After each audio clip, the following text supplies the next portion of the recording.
அந்த மூத்த மகனுக்கு தேவனை குறித்த அக்கறையே இல்லை.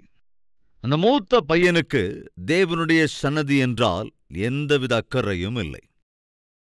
எனவே தேவனிடத்திலிருந்து போய்விடுகிறான். எதற்காக? அன்று காயனுக்கு தேவனிடத்திலே அக்கறை இல்லை. பாவம். அதே பாவம் இன்று மனிதனுக்கு வாழ்க்கையிலே விலையேறப் பெற்றவைகளின் மீது எந்த அக்கறையும் இல்லாமல் செய்துவிடுகிறது. இன்று தாய்க்கு பிள்ளைகள் மீது அக்கறை இல்லாமல் போய்விடுகிறது. தந்தைக்கு பிள்ளைகள் மீது அக்கறை இல்லாமல் போய்விடுகிறது. மனைவி மீது கணவனுக்கு அக்கறை குறைவுபடுகிறது. கணவன் மீது மனைவிக்கு அக்கறை குறைந்து விடுகிறது. குடும்பத்தின் மீது கணவன் மனைவிக்கு அல்லது தாய் தகப்பனுக்கு அக்கறை இல்லாமல் போய்விடுகிறதே. காரணம் என்ன? பாவம். நம்மள சில பேருக்கு ஆரோக்கியத்தின் மேல எந்த அக்கறையும் இருக்காது. நம்முடைய முன்னோர்கள் சொல்லியிருக்கிறார்கள், ஆரோக்கியம்தான் பெரிய பாக்கியம் என்று சொல்லி. ஆனால் வேதம் என்ன சொல்லுகிறது? கவனிங்க. உன்னுடைய சரீரம் தேவனுடைய ஆலயம் என்று சொல்லுகின்றது.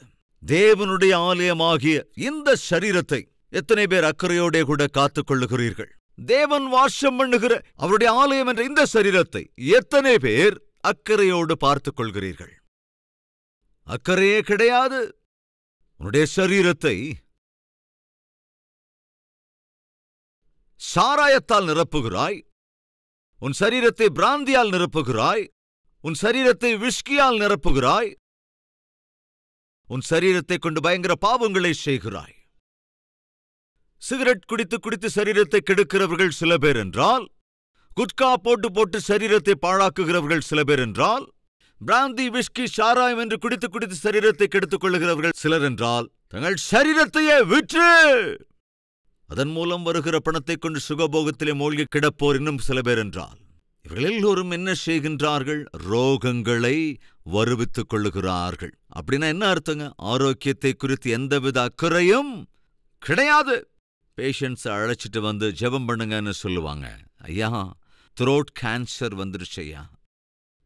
ஏன், எதனால வந்தது? பக்கத்தில் இருக்கிற மனைவி சொல்லுவாங்க, 30-40 வருஷமா சாராயம் குடிச்சு குடிச்சு குடிச்சு குட்காவை போட்டு மென்னு மென்னு தென்னு தென்னு த்ரோட் கேன்சர் வந்துருச்சுங்க. எதையுமே முழுங்க முடியாது. ஒரு சோறு உள்ள போறதில்ல. சில பேருக்கு இங்க ஒரு பைப்பை போட்டு அந்த பைப்புல இருந்து தான் லிக்விட் ஏதாவது கொடுப்பாங்க. காரணம் என்ன? இங்க வரைக்கும் எதுவும் வேலை செய்யறது கிடையாது. ஆரோக்கியம் அவ்வளவு கெட்டு போயிடுச்சு. கிட்னியை கெடுத்துக் கொண்டிருக்கிறார்கள். சரீரத்தை கெடுத்துக் கொண்டிருக்கிறார்கள். அக்கறையே இல்லை. ஏன் அப்படி சரீரத்தை கெடுத்துக் கொள்ளுகிறார்கள்? பாவம். அன்பு சகோதர சகோதரிகளை தயவு செஞ்சு கவனிங்க. இந்த சரீரம் தேவனால் சிருஷ்டிக்கப்பட்டது. இந்த சரீரத்துல மோரை கொஞ்சம் ஊத்துனா அது ஏத்துக்கும். லெமன் ஜூஸ் கொடுத்தா அது ஏத்துக்கும். பால் ஊத்துனோன்னா ஏத்துக்கும். ஆரஞ்சு ஜூஸ் கொடுத்தா அது ஏத்துக்கும். ஃப்ரூட் ஜூஸ் எதை உள்ள அனுப்பினாலும் அது ஏத்துக்கும். அதற்கேற்றபடி அது ரியாக்ட் பண்ணும். ஆரோக்கியமும் நல்லா இருக்கும். ஆனால் இந்த சரீரத்துல நீ என்ன செய்யறன்னா, இன்னும் புரியுற மாதிரி சொல்றேன், கவனி. ஒரு செகண்ட் ஹேண்ட் பைக்கை வாங்கி, செகண்ட் ஹேண்ட் பைக் எவ்வளோ இருக்கும் யோசிங்களா? ஒரு 20,000 அல்லது 30,000 ஒரு செகண்ட் ஹேண்ட் பைக். அப்படி செகண்ட் ஹேண்ட் பைக்கை நீங்க வாங்கினதுக்கு அப்புறம் 20,000மோ 30,000மோ கொடுத்து வாங்கினதுக்கு அப்புறம் அந்த செகண்ட் ஹேண்ட் பைக்ல நீங்க என்ன ஊத்தணும்? பெட்ரோல் ஊத்தணும். அப்படி பெட்ரோல் ஊத்தாம பெட்ரோல் டேங்க்ல கெரோசின் ஊத்துறீங்கன்னு வச்சுக்கலாமே. இந்த பக்கத்துல இருந்து யாராவது பார்த்தா, என்ன என்னத்துல ஊத்துற? கெரோசின் தான் ஊத்துறேன் அப்படின்னு சொன்னீங்கன்னா, அந்த முதல் பார்த்தார் அவர் என்ன கேட்பாரு? உனக்கு ஏதாவது மென்டலா? நீ என்னையா மென்டலா? என்ன பார்த்து ஏன் மென்டல்? வேற இல்ல இல்ல என்ன?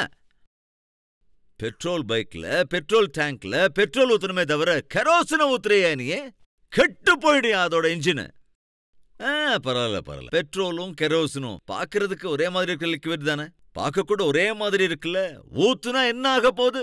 இன்ஜின் நாசமாய் போயிடும். யாராவது பெட்ரோல் டேங்க்ல கெரோசினை ஊத்துனா அவங்கள பார்த்து என்ன கேட்போம்? பைத்தியமான்னு கேட்போம். அது காமன் சென்ஸ்.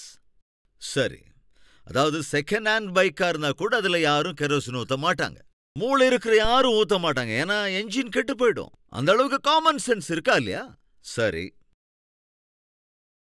சயின்டிஸ்ட் என்ன சொல்றாங்கன்னா, மனிதனுடைய சரீரத்திலே இருக்கிற ரசாயனங்கள் ஒருவேளை அதை தயார் செய்யணும்னா ரத்தத்தை கண்டிப்பா தயார் பண்ண முடியாது. மற்ற ரசாயனங்களை தயார் பண்ணணும்னு நினைச்சா அதுக்கு சுமார் 4 கோடி ரூபாய் தேவையாம். 4 கோடி ரூபாய் செலவழிச்சா கொஞ்சம் ரசாயனங்களை, பாடிக்கு தேவையான ரசாயனங்களை தயாரிக்க முடியுமா? உன் பாடி எவ்வளவு காஸ்ட்லிங்கிறது தெரியுமா உனக்கு? இப்போ 20 இயர்ஸ் பேக், இப்போ இல்ல 20 இயர்ஸ் பேக் என்னோட ஃப்ரெண்ட் ஒருத்தர் ஃபோன் பண்ணி, பிரதர் சதீஷ், நான் பல் டாக்டர் பார்க்க போயிருந்தேன். ஒரு பல்லு சொத்தையாகி விழுந்துருச்சு, அதனால ஒரு பல்லு வைக்கிறதுக்காக நான் போயிருந்தேன். அதுக்கு அந்த டாக்டர் 3000 ரூபாய் சார்ஜ் பண்ணிட்டார். இது 20 வருஷங்களுக்கு முன்னால் நடந்த கதை. 3000 ரூபாய் பல்லு எடுத்து பல்லு வைக்கிறதுக்கு. இப்போ எவ்வளோ இருக்குமோ எனக்கு தெரியாது. அப்போ உடனே நான் சொன்னேன், தேவனுக்கு ஸ்தோத்திரம் அப்படின்னு. அது கேட்டது அவருக்கு கோபம் வந்துச்சு. என் பல்லு விழுந்துருச்சு, புது பல்லு கட்டியிருக்கேன்னு சொல்றேன், தேவனுக்கு ஸ்தோத்திரம்னு சொல்றியே. அப்போ நான் சொன்னேன், என் வாய்க்குள்ள ஆண்டவர் 6 லட்சம் ரூபாய் வச்சிருக்காருன்னு. அப்படித்தானங்க? 32 பல்லு இன்ட்டு 3000 ரூபாய் எவ்வளோ ஆகுன்னு யோசிங்க. 1 லட்சம் ரூபாய் கிட்ட வந்துருச்சுல. அப்படின்னா 1 லட்சம் ரூபாய் விலை மதிப்புள்ள பற்கள் நம்ம வாய்க்குள்ள இருக்கா இல்லையா? ரைட். தேவன் நமக்கு நேர்த்தியான கண்களை தந்திருக்கிறார். எவ்வளவு விலை உயர்ந்த கண்கள்! இது ரெண்டுமே கேமரா லென்ஸுங்க. உங்களுக்கு தெரியுமா, கண்கள் ரெக்கார்ட் பண்ணும். நீங்க ஒரு நாள் பார்க்குற காட்சியை ஒரு 2 நாள் 3 நாள் கழிச்சு மறுபடியும் பார்க்க முடியாதா? உங்க கண்ணுக்கு முன்னால திரும்ப அதே காட்சி பார்க்கலாம். ரைட். இப்ப கேள்வி என்னன்னா, உங்க கண் இருக்கு இல்லையா, அது பிளாக் அண்ட் ஒயிட்டா அல்லது கலரா? கலர். உங்களுக்கு தெரியுமாங்க, உன்னுடைய கண்கள் கூட ஃபோக்கஸ் செய்யும். உன் கண்களில் அதற்கேற்ற லென்ஸ் இருக்கிறது. தேவன் எவ்வளவு பெரிய பெரிய ஞானிங்க. என்னுடைய கேள்வி கவனிங்க. உனக்கு ஒரு 10 லட்சம் ரூபாய் தர, உன் கண்கள் எனக்கு தரையா அப்படின்னு கேட்டா நீங்க கொடுத்துருவீங்களா? கொடுப்பீங்களா? உங்கள யாராவது இருக்கீங்களா? 10 லட்சம் ரூபாய் தரேன், கண்ணை கொடு அப்படின்னு சொன்னா யாருங்க கொடுப்பாங்க? ஒரு 10 லட்சம் ரூபாய் வேணா தரேன், உன் ஹார்ட் கொடுன்னு கேட்டா யாருங்க கொடுப்பாங்க? 10 லட்சம் ரூபாய் கொடுக்குறேன், உன் கிட்னியை தருவியான்னு கேட்டா யாருங்க இன்னைக்கு கொடுப்பாங்க? சகோதர சகோதரிகளை தயவு செஞ்சு கவனிங்க. தேவன் தம்முடைய மகா ஞானத்தை கொண்டு உன்னுடைய சரீரத்தை சிருஷ்டித்திருக்கிறார். இது மிகுந்த விலையேற பெற்றது. எவ்வளவு விலை கொடுத்தாலும் வாங்க முடியாதது. சரி, கவனிங்க. எவ்வளவு கோடியை கொட்டினாலும் இந்த சரீரத்தை யாராலும் தயார் பண்ண முடியாது. தேவனால் மாத்திரம்தான் தயார் பண்ண முடியும். மிகுந்த விலையேற பெற்ற கோடி ரூபாய் கொடுத்தாலுமே கூட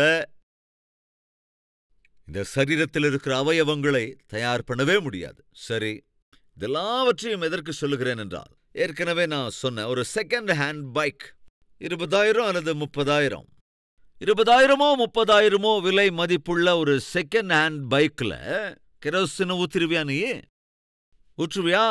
ஊற்ற மாட்டேன். காரணம் என்ன? என்ஜின் பாழாகி போயிடும். அந்த அளவுக்கு காமன் சென்ஸ் உனக்கு இருக்கா? இருக்குங்க.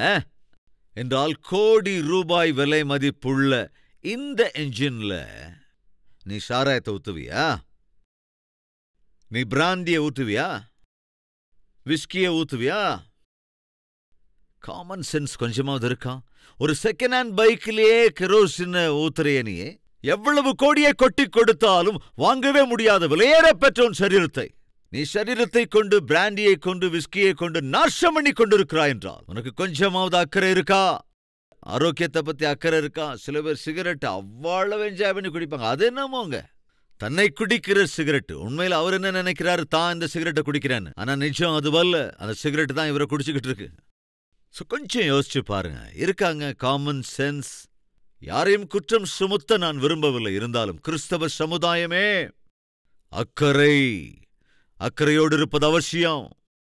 தேவனை விட்டு விலகி போன காயினுக்கு தேவனை குறித்த அக்கறை இல்லை. தேவனை பற்றி எந்த கவலையும் இல்லாமல் வாழ்ந்த லோத்தின் மனைவிக்கு தன் பிள்ளைகள் மீதே அக்கறை இல்லை. பாவத்துக்கு இடம் கொடுத்து அதற்கு விழுந்து போன சாலமோனுக்கு அன்று குடும்பத்தை பற்றி, குடும்பத்தினுடைய மதிப்பை பற்றி எந்த அக்கறையும் இல்லை. விபச்சாரத்திற்கு பழக்கப்பட்டு போன சிம்சோனுக்கு தேவனுடைய அழைப்பை குறித்து, தேவனுடைய அபிஷேகத்தை குறித்து அக்கறை இல்லை. இன்று நம்மில் நிறைய பேருக்கு அக்கறை இல்லை. தேவன் என்றால் அக்கறை இல்லை, குடும்பம் என்றால் அக்கறை இல்லை, படிப்பென்றாலும் அக்கறை இல்லை, உத்தியோகம் என்றாலும் அக்கறை இல்லை, ஆரோக்கியம் என்றாலும் அக்கறை இல்லை, எதிர்காலம் என்றாலும் அக்கறை இல்லை, பேரண்ட்ஸ் என்றாலும் அக்கறை இல்லை, பைபிள் என்றாலும் அக்கறை இல்லை, ஜெபம் என்றால் அக்கறையே இல்லை, தேவனுடைய ஆலயம் என்றாலும் அக்கறையே இல்லை. எப்படி பாவம் செய்வது? எப்பொழுது பாவம் செய்வது? எங்கே பாவம் செய்வது? எப்படி சரீரத்தை கெடுத்துக் கொள்வது? எப்படி சமயத்தை கெடுத்துக் கொள்வது? பணத்தை எப்படி கெடுத்துக் கொள்வது, ஆரோக்கியத்தை எப்படி கெடுத்துக் கொள்வது, குடும்பத்தை எப்படி கெடுப்பது, இவற்றின் மீதுதானே இன்று நமக்கு இருக்கிற அக்கறை. இப்படி எத்தனை காலம் வாழப்போகிறோம்? அந்நாளிலே காயின் எனக்கு அந்த தேவன் தேவையில்லை என்று சொல்லிவிட்டான். காரணம் என்ன? தான் செய்த பாவம். வாங்க, என்ன பாவம் செய்தான் என்று பார்க்கலாம். காயின் தன் சகோதரனாகிய ஆபேலோடே பேசினான், போராடினான் என்று அல்ல. என்ன இருக்குங்க? பேசினான். அவர்கள் வயல்வெளியில் இருக்கும் சமயத்தில் காயின் தன் சகோதரனாகிய ஆபேலுக்கு விரோதமாய் எழும்பி அவனை கொலை செய்தான். எவ்வளவு பயங்கரங்க, எவ்வளவு கோரம் பாருங்க. எவ்வளவோ அமைதியா பேசிக்கிட்டு இருக்கும்போது ஆபேல் நினைச்சிருப்பான், என்னுடைய அண்ணன் என் மேல எவ்வளவு இஷ்டம், என் மேல எவ்வளவு அன்பு. நிறைய பேரு வெளியே ரொம்ப ரொம்ப அன்பா பேசுவாங்க, வெளியே ரொம்ப ரொம்ப நல்லா பேசுவாங்க, ஆவிக்குரியவர்களை போகல பேசுவாங்க.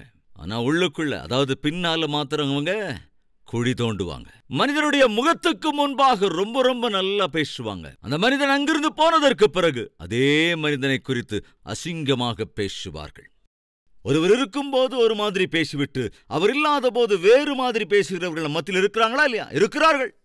இது யாருடைய பழக்கம்னா, இது யாருடைய குணம்னா, காயினுடைய குணம் இது. நல்லா தாங்க பேசிக்கிட்டு இருந்தான். என்னாச்சு? கொலை செய்து விட்டான். வெளியில ரொம்ப நல்லா பேசுற மாதிரி பேசுவாங்க, உள்ளுக்குள்ள பூரா துவேஷம். வெளியே ரொம்ப நேர்த்தியா பேசுவாங்க, உள்ளுக்குள்ள அவ்வளவு வைராக்கியம். வெளியில ரொம்ப நல்லவங்க மாதிரி பேசுவாங்க, உள்ளுக்குள்ள கோபம். வெளியே ரொம்ப நேர்த்தியான ஆவிக்குரியவர் மாதிரி பேசுவாங்க, ஆனா உள்ளுக்குள்ள குறுக்கு புத்தி, பொறாமை. இப்படி இருக்கிறவங்க நம்ம மத்தியில் இருக்கிறீங்களா? எத்தனையோ பேர் கணவன்மார், மனைவிமார் ரொம்ப நல்லா வெளியே பேசிக்கிட்டு இருப்பாங்க, ஆனா உள்ளுக்குள்ள பயங்கர கோபத்தோடு இருப்பாங்க.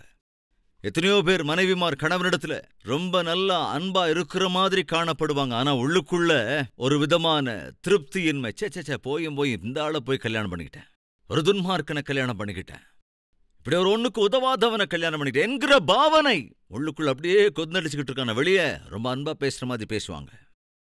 யாராவது இருக்கீங்களா அப்படி ஒருவருக்கொருவர் ரொம்ப அன்பா பேசுற மாதிரி பேசிக்கிட்டானால் உள்ளுக்குள்ள ஒரு விதமான துவேஷத்தை, ஒரு விதமான பகையை கொண்டிருக்கிறவர்கள் யாராவது இருந்தா அவங்க காயினை போல் நடக்கிறவர்கள். வெளியே பிரைஸ் தி லார்ட், வெளியே வணக்கம்யா, வெளியே ஷலோம், அவ்வளவு அன்பா பேசுறது, ஆனா உள்ளுக்குள்ள வஞ்சம், பகை, துவேஷம், எதிர்ப்பு, பொறாமை பயங்கரங்க. இவைகள் தேவன் அருவருக்கிற பாவங்கள். ஏன் காயினுக்கு தேவன் என்றால் அவசியம் இல்லாமல் போய்விட்டது? எனக்கு தேவையில்லை. காரணம் அவன் செய்த பாவங்கள் தான் காயினை தேவனை விட்டு விலக்கிக் கொண்டு போனது. என்ன பாவம் செய்தான்? தன் சகோதரனே கொலை செய்து விட்டான். அப்ப நீங்க ஒருவேளை சொல்லலாம், பிரதர் நான் அப்படி துன்மார்க்கலாம் இல்ல, சகோதரனை கொல்ற அளவுக்கு துன்மார்க்கலாம் இல்லைங்க. அப்படியா? அப்போ நம்ம பார்க்கலாம் நம்ம சாதாரணமா என்ன பண்றோங்கிறத. யோவான் எழுதின 1வது நிருபம் 3வது அதிகாரம் 15வது வசனத்தை உங்களுக்காக வாசிக்கிறேன். தன் சகோதரனை பகைக்கிற எவனும் யாராங்க? மனுஷ கொலைபாதகன். மனுஷ கொலைபாதகன் எவனோ அவனுக்குள் நித்திய ஜீவன் நிலைத்திராது. நீ உன் சகோதரனை பகைத்தாலே போதும், உன்னுடைய சகோதரியை நீ தூஷித்தாலே போதும், உன் சகோதரனின் மீது, உன் சகோதரியின் மீது உன் மனதிலே ஆவேசமும் பொறாமை அல்லது கோபம், குரோதம் இவள் இருந்தாலே போதும். வேதம் தெளிவாக சொல்லுகிறது, அது தேவனுடைய பார்வைக்கு கொலைக்கு சமம், மரணத்துக்கு சமம். இன்று நம்மில் நிறைய பேருக்கு சொந்த தம்பியோட கூட சண்டை இருக்கு. அக்கா கூட பேச்சுவார்த்தை இல்ல, அண்ணன் கூட பேச்சுவார்த்தை இல்ல, தங்கச்சி கூட எந்த பேச்சுவார்த்தையும் இல்ல, கணவனோட பேச்சுவார்த்தை இல்ல, மனைவியோட பேச்சுவார்த்தை இல்ல, மாமியாரோட பேச்சுவார்த்தை இல்ல, மருமகளோட பேச்சுவார்த்தை இல்ல. இப்ப என்னுடைய கேள்வி, இப்படி ஒருவருக்கொருவர் பேச்சுவார்த்தை இல்லாமல் ஒருவரோடு ஒருவர் பகையை, வெறுப்பை வளர்த்து கொண்டு எப்படிங்க நாம தேவ பிள்ளைகள்னு சொல்லிக்க முடியும், தேவ பக்திமான் என்று சொல்லிக்க முடியும்? காயின் தம்பியை துவேஷித்தான். வெளியே ரொம்ப அன்பா பேசினான், உள்ளுக்குள்ள தம்பி மேல அவ்வளவு பகை. நம்மள நிறைய பேர் வெளியில ரொம்ப அன்பாத்தான் பேசிக்கிட்டு இருப்பானா, உள்ளுக்குள்ள அண்ணன் மேல பகை, அக்கா மேல பகை, தம்பி மேல பகை, தங்கச்சி மேல பகை, இன்னும் சில பேருக்கு தகப்பன் மேல பகை, தாய் மேல கூட பகை, இன்னும் சில பேருக்கு கணவர் அல்லது மனைவி மேல பகை. மாமியார பிடிக்காது, மருமகளை பிடிக்காது, மாமனார பிடிக்காது, இப்படி ஒருத்தரையும் பிடிக்காது. பகையோடே கூட வாழ்ந்து கொண்டு எப்படிங்க நம்மளால பரலோகம் போக முடியும்? யோசிங்க சபையே. அன்று காயின் என்ன செய்தான்? தன்னுடைய தம்பியையே கொலை செய்து போட்டான். பயங்கரமாய் கொலை செய்து விட்டான். ஏன் தேவனை விட்டு விலகினான் தெரியுமா? தான் செய்த பாவத்தினால்தான். எதை சாதித்து விட்டான்? தான் நினைத்தபடியே ஒரு திட்டம் போட்டு தம்பியை கொலை செய்து விட்டான். தன்னுடைய கோபத்தை அப்படி வெளிக்காட்டினான். தன்னுடைய புத்தி முழுவதும் வெளிப்படுத்தி விட்டான். பின் என்ன சாதித்தான்? சகோதர சகோதரிகளே, நம்முடைய கோபத்தை வெளிக்காட்டி, நம்முடைய துவேஷத்தை வெளிக்காட்டி, நம்முடைய ஆக்ரோஷ ஆவேசத்தை வெளிக்காட்டி, நமக்குள் இருக்கிற பாவங்களை எல்லாம் வெளிக்காட்டி எதை சாதிக்கப் போகிறோம்? இன்று நிறைய பேர் அவர்கள் செய்ய நினைக்கிற தப்புகளை, செய்ய நினைக்கிற பாவங்களை, அவர்கள் செய்ய நினைக்கிற பாதகங்களை துணிகரமாய் செய்து விடுகிறார்கள். எதை செய்ய நினைச்சாலும் அதை செஞ்சிடறாங்க. திட்ட நினைச்சா திட்டிடுறாங்க, கோவப்பட நினைச்சா கோவப்படுறாங்க, சபிக்க நினைச்சா சபிக்கிறாங்க, தூஷிக்க நினைச்சா தூஷிக்கிறாங்க, காயப்படுத்த நினைச்சா காயப்படுத்திடுறாங்க, சுத்த நினைச்சா சுத்துறாங்க, குடிக்க நினைச்சா குடிக்கிறாங்க, வெறியாட்டம் போட நினைச்சா வெறியாட்டம் போடுறாங்க. இஷ்டம் போல வாழ்ந்து கொண்டிருக்கிறார்கள். அவற்றுக்கு காரணம் என்ன? தேவனை விட்டு தூரம் போய்விட்டார்கள். தேவனை விட்டு நீ தூரம் விலகி போக காரணம் என்னவென்றால் பாவம் நிறைந்த உன் வாழ்க்கைதான். சரி, நீ உன் இஷ்டம் போல நடந்து கொண்டால், உன் இஷ்டம் போல நீ செய்து கொண்டிருப்பாய் என்றால் எதை சாதிக்கப் போகிறாய்? அதை கூட வாசிக்கலாம். அவன் எதை சாதித்தான்? பைபிள்ல இருக்கின்றது. 9வது வசனம். கர்த்தர் காயினை நோக்கி கேள்வி கேட்கிறார். கவனிங்க. உன் சகோதரனாகிய ஆபேல் எங்கே என்றார். அதற்கு அவன் நல்ல கவனிங்க, நான் அறியேன், என் சகோதரனுக்கு நான் காவலாளியோ? எவ்வளவு திமிருங்க! யாருக்கு? காயினுக்கு. ஒரு மனிதனுடைய நெஞ்சிலே பாவம் மண்டிக் கொள்ளுகிற போது, தன்னோடு பேசுவது தேவனாக இருக்கிற போதும், அல்லது முன்பு இருக்கிறது ஒரு ஊழியக்காரனாக இருக்கிற போதும், எதிரில் நிற்பது தாய், பெற்ற தாய் அல்லது பெற்ற தந்தையாக இருப்பினும், எதிரே இருப்பது தங்களை காட்டிலும் வயதில் பெரியவர்களாக இருக்கிற போதும் எவ்வளவு திமிரோ, எவ்வளவு அகங்காரமா இங்க பதில் சொல்றாங்க. கவனிங்க. தேவனுக்கு தெரியாதாங்க காயின் ஆபேலை கொலை செய்து விட்டான் என்று? தெரியுங்க. தெரிந்திருந்த தேவன் காயினிடத்திலே கேட்கிறார், உன் சகோதரன் எங்கே? எப்பொழுதும் தம்பியை குறித்து கேட்காத தேவன் தான் தம்பியை கொன்றுவிட்டு அவனை புதைத்ததற்கு பிறகு தேவன் உன் தம்பி எங்கேயா என்று கேட்கிறான் என்றால் காயினுக்கு புத்தி வந்திருக்கணும்ல. என் தம்பியை குறித்து எப்பொழுதும் கேட்காத தேவன் சடனா என் தம்பியை நான் கொலை செய்து புதைத்ததற்கு பிறகு அவர் அவனை பற்றி கேட்கிறார் என்றால் தேவனுக்கு எல்லாமே தெரியும். சகோதரனே, சகோதரியே, நீ எங்க என்னென்ன செய்து கொண்டிருக்கிறாயோ, எங்கிருந்து யாரை ஏமாற்றிக் கொண்டிருக்கின்றாயோ, எங்கெங்கு யாரையெல்லாம் நீ காயப்படுத்திக் கொண்டிருக்கிறாயோ, யார் யாருக்கெல்லாம் அநியாயம் அளித்துக் கொண்டிருக்கிறாயோ, யாருடைய வாழ்க்கையிலெல்லாம் விளையாடிக் கொண்டிருக்கிறாயோ, எவற்றையெல்லாம் எடுத்துக்கொண்டு எவற்றையெல்லாம் மறைத்து வைத்திருக்கிறாயோ, அதெல்லாம் தேவனுக்கு தெரியும். அவருடைய கண்களை உன்னால் ஏமாற்றுவது, மாயம் பண்ணுவது சாத்தியம் அல்ல. இருந்தாலும் தேவன் எதற்காக காயினிடம் உன் தம்பி எங்க என்று கேள்வி கேட்டார்? என்ன காரணம்? காயின் அழிந்து போவது தேவனுக்கு விருப்பம் அல்ல. எதற்காக காயினிடத்தில் தேவன் இந்த கேள்வியை கேட்டார் என்றால், அட்லீஸ்ட் கேட்கும் போதாவது தான் செஞ்ச தப்ப ஒத்துக்குவானா? ஆண்டவரே, நீங்க ஏபேல ஏத்துக்கிட்டீங்க, ஆனா என்ன ஏத்துக்கல. அந்த கோபத்துல தான் கொஞ்சம் அவசரப்பட்டு என் தம்பியை கொன்னுட்டேன். நான் செஞ்சது பயங்கரமான பாவம். என் தம்பியை பகைச்சிருக்க கூடாது, அந்த மாதிரி செஞ்சிருக்க கூடாது. அன்பா பேசி அநியாயம் அவன் நம்ப வச்சு அவனை நான் கொலை செஞ்சிருக்க கூடாது என்று மன்னிப்பு கேட்பானோ என்னவோ என்கிற ஆசையோடு காயினுக்கு தேவன் ஒரு வாய்ப்பு கொடுத்தார் சிட்சிப்பதற்கு முன்பு. தப்பா அப்போ அதை ஒத்துக்கிட்டானா? உன் தம்பி எங்க? எனக்கு என்ன தெரியும்? 2வது, ஏன் என் தம்பிக்கு நான் என்ன காவலாளின்னு நினைச்சிட்டீங்களா? எவ்வளவு அகங்காரம் பாருங்க. எஸ், பாவத்திலே வாழ்கிறவர்களுக்கு கோபம் மாத்திரமே அல்ல, கூடவே அகங்காரம். யாராவது இருக்கீங்களா அகங்காரத்தோட பதில் சொல்றவங்க? வேலை செய்யற இடத்துல சில பேரை பார்த்தீங்கன்னா ரொம்ப அகங்காரத்தோட பேசுவாங்க. குடும்பத்துல கூட சில பேர் ரொம்ப அகங்காரமா தான் பேசிக்கிட்டு இருப்பாங்க. சகோதரியே, உன் கணவனிடத்துல நீ கொஞ்சம் திமிரா பதில் சொல்ற, நான் உன் பிள்ளைகளுக்கு நீ கற்றுத்தருகிறாய். என்ன கற்றுக் கொடுக்கிறாய்? நாளைக்கு நீ கேட்கும் போது உங்ககிட்ட அவங்க அதே திமிரா தான் பதில் சொல்லுவாங்க. என்னடா மம்மின்னு கூட பார்க்காம அவ்வளவு திமிரா பதில் சொல்ற அப்படின்னு நீங்க கேட்கும் போது, டேடின்னு பார்க்காம திமிரா தானே நீங்க பேசுறீங்க அப்படின்னு பதில் சொல்லுவாங்க. அதே போலதான் சகோதரர்களே, நீ மனைவியோடு பேசுகிற போது நீர் ஆண் என்று சொல்லி, ஆண்மை இருக்கிறவர் என்று சொல்லி திமிரா நீ பேசினா, வரும் நாட்களில் உன்னுடைய பிள்ளைகள் நீ கேள்வி கேட்கும்போது உனக்கு அதே முறையில் தான் பதில் சொல்லுவாங்க. தகப்பன் என்ன செய்கிறான் என்று பிள்ளைகள் பார்க்கிறார்களோ அதேதான் பிள்ளைகளும் செய்வார்கள். ஜாக்கிரதைங்க. ஏங்க அன்னைக்கு காயினுக்குள்ள அவ்வளவு திமிரு? பாவம்.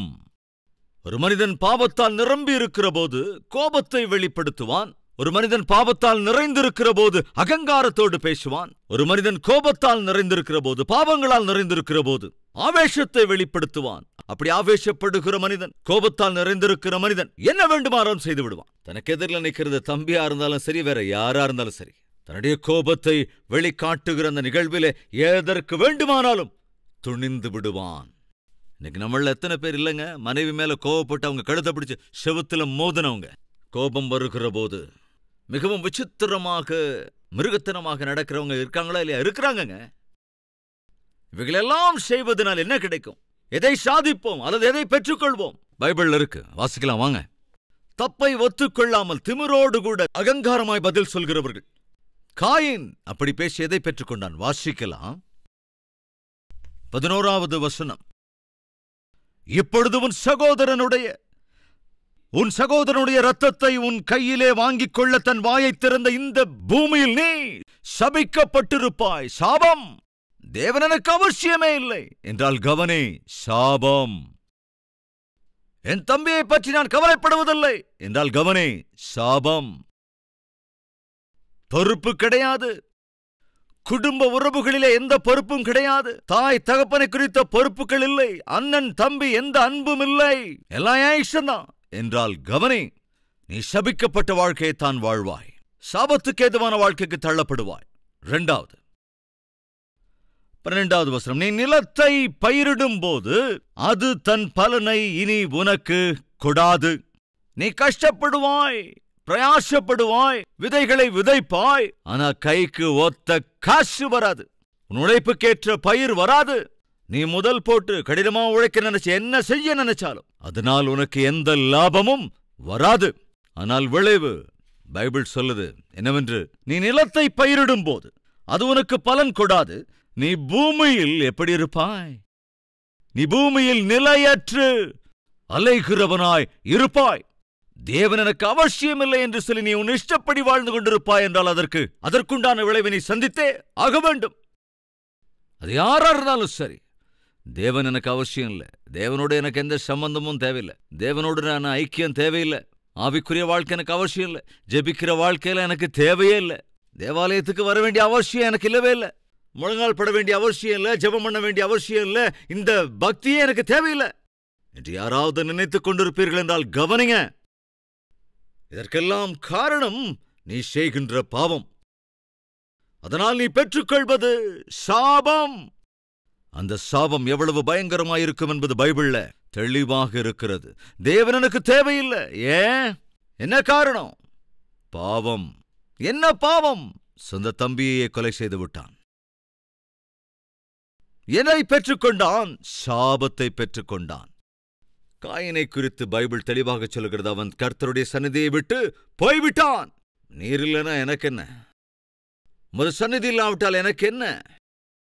போனான், தேசத்திலே சுற்றி அலைகிறவனானான். ஆனால் மோசே சொன்னான், ஆண்டவரே, நீர் மாத்திரம் என்னோடு வராவிட்டால் நான் போகவே மாட்டேன். மோசே பூமியிலிருந்தவர்களிலேயே மிகுந்த சாந்த குணமுள்ளவனாய், தேவனுடைய வீட்டினிலே மிகவும் நம்பிக்கைக்குரியவனாய், அற்புதமான தலைவனாய், ஆண்டவரோடு முகமுகமாய் பேசுகின்றவனாய் அன்று மிளர்ந்தான். தேவனுடைய துணையை கேட்டவனோ ஆசீர்வாதமாக வாழ்ந்தான். தேவன் எனக்கு அவசியமில்லை என்று சொன்னவனோ தேசத்தை சுற்றி அலைகிறவனானான். ஆசீர்வாதமுள்ள வாழ்க்கை வாழ்வாயா? தேவனுடைய துணையோடு கூட தேவனுடைய பிள்ளையாக வாழ்ந்து, அல்லது காயினைப் போல தேசத்தை சுற்றி அலைகிறவனாயிருப்பாயா? அது உன்னிஷ்டம். உன்னுடைய முடிவை பொறுத்து உன் எதிர்காலம் இருக்கப் போகிறது. இந்த வேளையில் நம்மில் எத்தனை பேர் நான் தேவனுடனான வாழ்க்கை வாழ ஆசைப்படுகிறேன், தேவனுடைய பிள்ளையாக வாழத்தான் ஆசைப்படுகிறேன், தேவனுடைய சந்நிதியை நேசிக்கிற, தேவனுடைய வார்த்தைகளை நேசிக்கிற, தேவனுடைய பிள்ளையாகத்தான் நான் வாழ ஆசைப்படுகிறேன் என்போர் உங்களுடைய கரங்களை தேவனுக்கு காண்பிக்கிறீர்களா? ஒருமனப்பட்டு தேவனை நோக்கி ஜெபிக்கலாம்.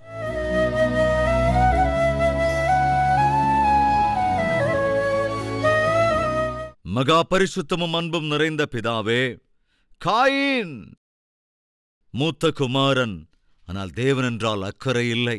ஆண்டவரே, நாட்களில் நாங்களும் உம்மை பற்றிய அக்கறையோடு கூட ஆவிக்குரியவைகளை பற்றிய, பரிசுத்தத்தை பற்றிய, வசனத்தை பற்றிய, ஜெபத்தை பற்றிய, உம்முடைய சந்நிதியை பற்றிய அக்கறையோடு கூட வாழ வேண்டும். எங்களுக்கு கொடுத்திருக்கிற கடமை பொறுப்பின் மீது அக்கறையோடு கூட வாழ வேண்டும். பாவம்தான் அக்கறை இல்லாதபடி செய்து விடுகிறது, பொறுப்பில்லாதபடி செய்து விடுகிறது, பயமில்லாதபடி செய்து விடுகிறது. கோபத்தை, ஆவேசத்தை, அகங்கார குணத்தை, அக்கறையில்லா தனத்தை எங்களுக்குள்ளே நாளுக்கு நாள் வளர விடுகிறது. அந்த பாவத்திலிருந்து எங்களை விடுவிங்க ராஜா. காயினைப் போல தேசத்தை சுற்றி அலைகிறவர்களாயிருக்கக்கூடாது. காயினைப் போல உம்மை விட்டு விலகி போய்விடக்கூடாது. நோத் என்ற ஊருக்கு சென்று தேசத்தில் அலைந்து திரிகிறவனானான். எந்த அடையாளமும் இல்லாமல், அட்ரஸ் இல்லாமல், இலக்கில்லாமல். வேண்டாம் ஆண்டவரே, வேண்டாம். எங்களில் ஒருவர் கூட ரோட்டிலே சுற்றுவது கூடாது. பாவம் செய்ய நண்பர்களோடு சுற்றக்கூடாது. அருவருப்பான பாவம் செய்கிறவர்களோடு அங்குமிங்கும் சுற்றுவது கூடாது. நாங்கள் உம்முடைய பிள்ளைகளாய் வாழ வேண்டும். உம்முடைய சாட்சிகளாக வாழ வேண்டும். உம்மை சந்தோஷப்படுத்துகிறவர்களாக வாழ வேண்டும். அப்படிப்பட்ட அற்புதமான ஆவிக்குரிய வாழ்க்கை இந்த வார்த்தையை கேட்கிற ஒவ்வொருவருக்கும் அருளி செய்ய வேண்டும் என்றும் இயேசு கிறிஸ்துவின் நாமத்தில் வேண்டிக் கொள்கிறோம் பிதாவே. ஆமென். எங்கள் முகவரி: கல்வரி, தபால் பெட்டி எண் 30, குக்கட்பள்ளி, ஹைதராபாத் 72.